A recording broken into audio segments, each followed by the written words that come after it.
Hello there guys, welcome back to Younes Talks Football, welcome back to a brand new video. I hope all of you are doing well today. It's the day after our 4-0 win against Morecambe in the FA Cup, and later on today we get to find out who we are going to be drawn against in the 4th round and the 5th round, because we will get an indication as to what ties are going to be put together for the 5th round as well. It's going to be very interesting. Who do I think we'll get? I mean, let's be honest here, anything's possible, but I guarantee if there is the most 2020-2021 scenario going, it's that Chelsea will draw Millwall and no fans will be allowed to go and watch it. I mean, that is what is destined to happen, surely. I mean, 2020, we saw everything happen. 2021, I think, is following in the same footsteps. So expect more crazy things to happen. Surely Chelsea Millwall with no fans. It's written, isn't it? It's going to happen. We'll see what happens. We'll see if that prediction actually comes true. Now,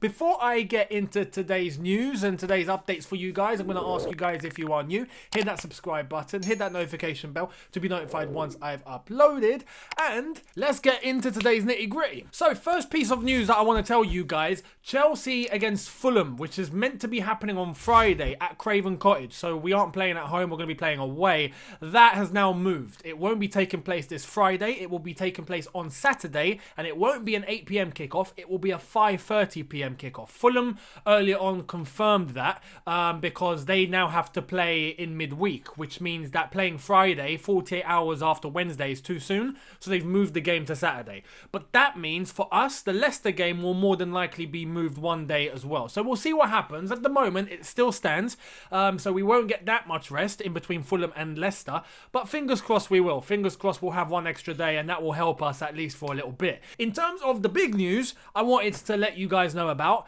Check this out, because you guys are going to read this and you're going to panic. I can already hear your cries. I can already hear your heavy breathing and your shouting and your pleading and your... Check this out. Exclusive! Abramovich ponders bringing back a familiar face to the Chelsea backrooms. Now, you're probably thinking, who? Which familiar face? Is it John Terry? I wish. Here it is. TEAMtalk sources understand Chelsea owner Roman Abramovich is considering bringing Avram Grant back to the club in some capacity. Now, I'm not going to lie to you guys, yeah? I first read this and thought, oh my God, he's bringing in Avram Grant to replace Frank Lampard. Roman, what are you smoking? But then it did say bringing him back to the club in some capacity. So it won't be as the manager.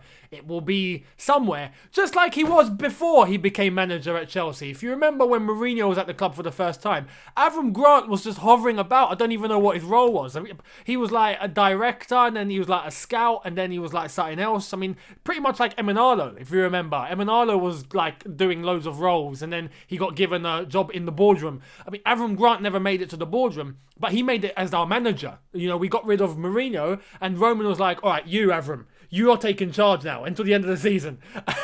So, yeah, Avram Grant back to the club in some sort of capacity. What capacity, though? Well, let's keep reading. Grant, 65, is currently talking to a number of clubs, mainly in the Middle East, having served as a football consultant in Indian football. What? What? Grant previously served as director of football and manager of Chelsea before similar spells with West Ham and Portsmouth. The Israeli was in charge of Chelsea during the 2007-8 campaign when they finished as runners-up in the Premier League, League Cup and Champions League. I remember that season. That season was horrible because realistically we should have won everything. Let's just have it right, yeah? We made it to literally the last day, if I'm not mistaken, for the Premier League title, and we bottled it. We made it to the League Cup final, if I'm not mistaken, against Tottenham, and we lost it. How? And then we made it to the Champions League final, and we saw what happened. We should have won that one as well. You know, it does offer debate. If we had kept Mourinho, maybe we would have won it all. Maybe we would have done the treble that year. Who knows? But anyway, Avram Grant, he made the final for 3 occasions and lost every single one. So that wasn't a good way to end things, no. But he was a consultant for Indian football. I mean, so what's he going to be doing at Chelsea then? Is he going to be the new kit man or something? Because let's have it right, yeah, I don't think there's a role at Chelsea for him. Director of football? No, we're good. We don't technically need a director of football. Marina is the flipping technical director, you could say. She is running the show. We've got Petr Cech now in the boardroom in some sort of capacity, and I hope that progresses. We've got other regular members of the board, which have been there for ages. I don't really see another role needed, is there? Anyway, Avram Grant back to Chelsea in some sort of capacity. Personally, thanks, but no thanks. Simple as that. We move on to other news, and other news, positive news. This is good news, to be honest. Now, some of you were advocating for Jude Soonsup-Bell to make an appearance for Chelsea against Morecambe. Now, looking back at that result, maybe we should have, because the game was a lot easier than we thought it would have been. But Jude Soonsup-Bell, who, weirdly enough, signed his scholarship for Chelsea only in November, a few months ago, has now signed his first professional contract. Here it is. Chelsea wonder kid commits to Blues after signing first professional contract. Chelsea teenager Jude Soonsup-Bell has penned his first professional contract with the club after turning 17. The striker joined the club as an under-13 from Swindon Town, having mainly been deployed as a midfielder. But it didn't take long for those at Cobham to see he could turn out as a striker, and that's where he has stayed ever since. Teenager made his bow for the Blues under-18s in the 2019-20 season and was also selected for England under-16s in the same campaign. His 2020-2021 season got off to a flyer, as well as he netted 4 goals in an FA Youth Cup game against Barnsley before also netting on his first start for the development under-23 team in a Premier League 2 victory over Manchester United. He's regarded very highly in terms of potential and where he can go. And it was just this past week where he was training with the first team. He was one of 5 youth players that Frank Lampard brought up to train with the first team, with possible contention to be in the matchday squad for the Morecambe game, which in the end only Tino Angerin was the one out of the 5 to make it into the squad. But Jude Soonsup-Bell, check this out from his Twitter. This is really, really good, honestly. So here he is saying, happy to have signed my first scholarship at Chelsea FC. Hard work starts now. And that was November 20th, 2020. Fast forward today, he tweeted, very happy to have signed my first professional contract at Chelsea FC. Hard work continues.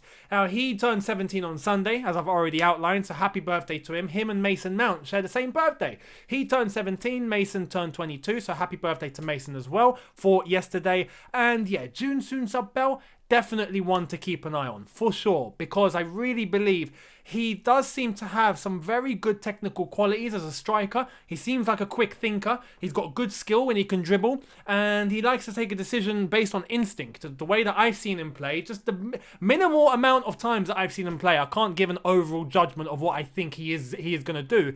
But from what I've seen, he's a clinical striker, and he's someone that likes to think on the spot and gets things done quickly. You look at the way that we can expect something like that from Giroud, you know, similar sort of breed. But at 17 years old, he's got the future in front of him. We'll see what happens, but I wish him all the best. He's signed his first professional contract at Chelsea. Hopefully it's not the last, and we might be able to see him in the first team sometime soon. Obviously, I don't believe this season, maybe not even next season. He's got a long way to go. Let him train, let him work. Don't expect things too quickly.